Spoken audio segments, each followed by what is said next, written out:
Hola, bienvenidos y bienvenidas a la exposición oral del protocolo. Mi nombre es Lady Rivera y soy la protocolante de la sesión número 4. La discusión se teje a partir del libro de Catherine Morgan llamado Mito y Filosofía desde los presocráticos hasta Platón, específicamente desde el capítulo número 2. Los ponentes de esta sesión fueron Cristian Díaz y Julián Organista. El protocolo, como se dieron cuenta, no es una síntesis, sino más bien una reconstrucción de los temas, de las temáticas que nos interesaba abordar y una reflexión, y cierra con una reflexión propia. En este video lo que pretendo hacer es resaltar como las ideas principales, las cosas que considero importantes en el tema y pues en el protocolo. Listo. Entonces voy a empezar. El tema de la oralidad a la escritura. Entonces, cuando se da el paso de la oralidad a la escritura, cuando se da este paso de la oralidad a la lectura crítica y la escritura, hay repercusiones porque se privatiza el pensamiento, ya no se da en comunidad como se daba la oralidad, y ahora el conocimiento y el pensar se patenta, hay un dominio sobre él, porque quien escribe puede decir yo escribí eso, me pertenece, entonces ya empieza a haber una propiedad sobre el pensar. En esta parte también yo hago una pregunta y no sé ustedes qué opinan al respecto, y es el paso de la oralidad a la escritura también se da por la creación de un lenguaje que sea más concreto y universal y abstracto. ¿No les parece que ese lenguaje abstracto tiende a ser como privado? Y lo digo porque la palabra abstracto, perdón, a mí me hace pensar en algo complicado, algo que es difícil de entender, y además algo que como que no se entiende a la primera, o sea, es decir, hay como que tener conocimientos previos para acceder a cosas abstractas, como que no, tú no puedes llegar y acceder ya, sino que tienes que antes hacer una serie de procesos. No sé ustedes qué opinan al respecto. Otro tema que abordamos fue la fugacidad del lenguaje, que este fue uno de los temas que sí logramos concluir gracias a los ponentes. Ellos en sus intervenciones, los dos responden puntualmente a esta pregunta. Y, y bueno, entonces el lenguaje es estable, se puede hablar de una continuidad del lenguaje, o qué es lo que pasa con el lenguaje. Nuestros ponentes nos contaban que pues que y bueno, y quien proponía la pregunta ya tenía como implícita la respuesta, y es sí, los griegos y como que derrumbaron otro lenguaje para poner este lenguaje del discurso filosófico, porque era más concreto a la hora de hablar del mundo, pero nosotros desde nuestra contemporaneidad podemos ver que han seguido habiendo sofisticaciones en el lenguaje. Entonces esto sigue pasando, pasa constantemente. Lo enunciaba tanto quien hacía la pregunta como los ponentes. Entonces se llega a la conclusión de que el discurso siempre puede generar ruptura con otro discurso. Siempre hay como una disputa entre discursos, y se puede superponer uno sobre el otro. Siempre hay como una sofisticación constante en el lenguaje, que podría decirse responde a la época, al contexto y a los intereses de cambiar un paradigma. Y respecto a la pregunta, ¿el lenguaje es estable? Catherine Morgan en su texto nos da una respuesta, es la siguiente. Ahí está, es que la tengo aquí porque no sé mucho de inglés. La deconstrucción sostiene que el lenguaje no es estable ni está bien definido, y que es imposible atribuirle significado con firmeza. Y ya tenemos otra respuesta a esta pregunta. El siguiente tema es las categorías de la verdad y la falsedad. Y a mí me parece aquí importante hablar sobre que en el mito religioso no habían estas categorías. El mito religioso no contaba, no respondía a unas categorías de verdad y falsedad. Él, él, bueno, él como que consistía en creer la alabanza, en soberanía, en autoridad, pero no era una autoridad que se basaba en verdad y falsedad. Era una autoridad que se basaba en la cosmología y también en el sentido performático del mismo mito. El mito podía incidir en los comportamientos éticos y morales de las personas. Las categorías de verdad y de falsedad son instauradas por la filosofía, por el mito filosófico. Y es curioso porque son instauradas precisamente para decir que el mito religioso es falso. Y quien tiene la verdad son los filósofos, el mito filosófico. Otro de los temas que abordamos en la clase pues son dos preguntas y son: ¿cuáles son los verdaderos intereses de la filosofía?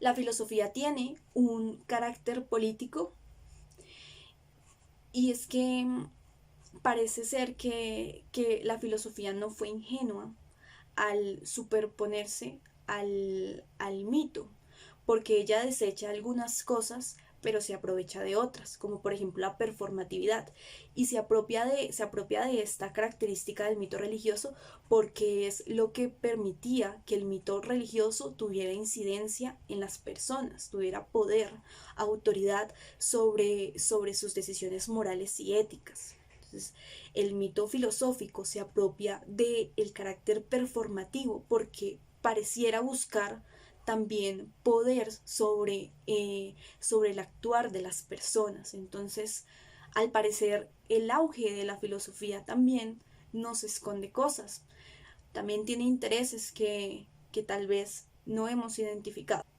El último tema que abordamos en la clase fue la noción de rigor. Y es que, claro, ya como vimos, se instauran categorías con el auge de la filosofía, y es categorías como verdad y falsedad, como la misma categoría mito, filosofía, eh, pero también se instauran categorías como el rigor, y son categorías que siguen vigentes hasta la fecha. Entonces, desde estas categorías podemos señalar fácilmente algo como riguroso, no riguroso, y nos perdemos la posibilidad de explorar otras formas de rigurosidad.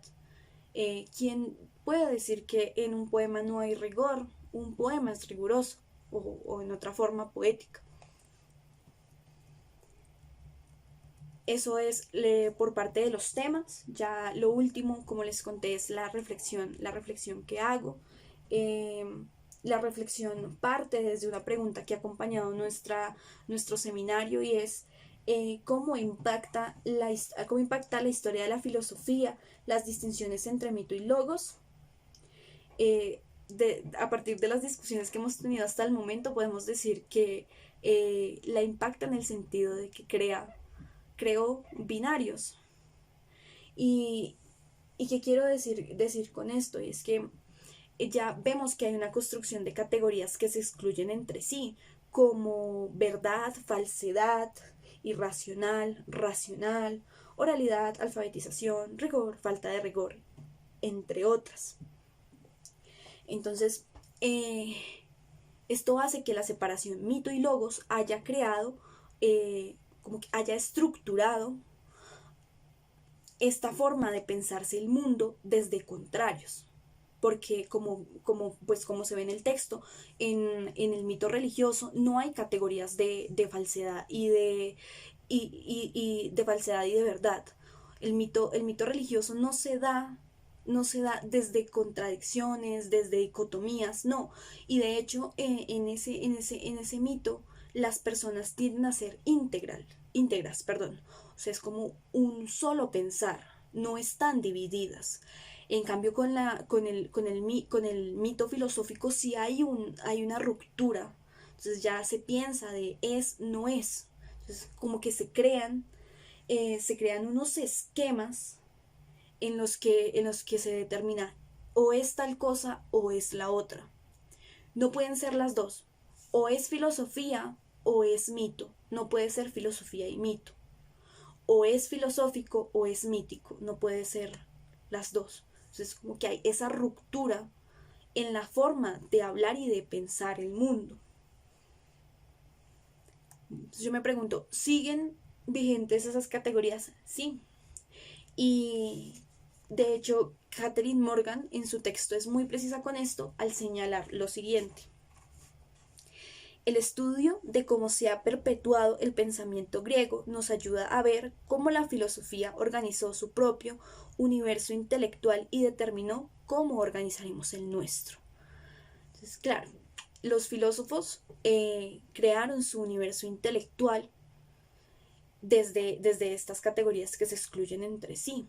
Ellos empezaron a crear ese universo intelectual como lo estamos viendo, porque precisamente ya lo dice, el estudio de cómo se dio esto nos permite ver que este universo intelectual se dio de esta forma, pero no solo se dio para ellos, sino que también nos dio las pautas de cómo organizaríamos el nuestro. Bueno, de ahí surgen un montón de preguntas y es, bueno, ¿qué filosofía estamos haciendo? Por eso yo digo una filosofía binaria. También, pues, ¿qué pasaría si no pensáramos el mundo así, desde estas limitaciones? Y Catherine Morgan nos da una respuesta, no a la filosofía como tal, sino desde el mito. ¿Qué pasaría si dejamos de pensar el mito como no filosófico? Que me parece que se puede acoplar también a nuestra pregunta. Y se las voy a leer, pero un momento, que esa cita si no la tengo aquí en una hojita, si no la tengo aquí en el computador. Bueno, Catherine Morgan enuncia lo siguiente. Los primeros filósofos critican el mundo del mito, por lo tanto, la ciencia se opone al mito, que no es científico.